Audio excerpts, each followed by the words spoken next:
Bu orzu atigi 4 daqiqada sindirildi. 2025-yilda hech kim uning kimligini bilmagan paytda 20 yoshida o'zbekistonlik Husanov Fransuz ligasi hujumchilarini yo'q qildi va ular Husanov tomonidan urilish poyezd urilishi bilan barobar deb ayta boshladilar. Husanov toza to'qnashuvlari va soatiga 37 kilometrlik ajoyib tezligi bilan ajralib turadi.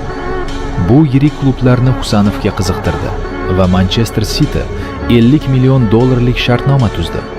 U faqat bitta mashg'ulotda qatnashdi va Gvardiola uni Chelsiga qarshi asosiy tarkibda maydonga tushirishga qaror qildi. Va bu Husanov hayotidagi dahshatli tushning boshlanishi bo'ldi. 3-daqiqada Husanov katta xatoga yo'l qo'ydi va bu uning darvozasiga gol kiritilishiga sabab bo'ldi. Ammo keyin vaziyat yanada yomonlashdi. U Palmerga qo'pollik qildi va sariq kartochka oldi. U butunlay shokda edi. Ko'zlaridan yoshlar oqmoqchi edi va bir necha daqiqadan keyin almashtirildi.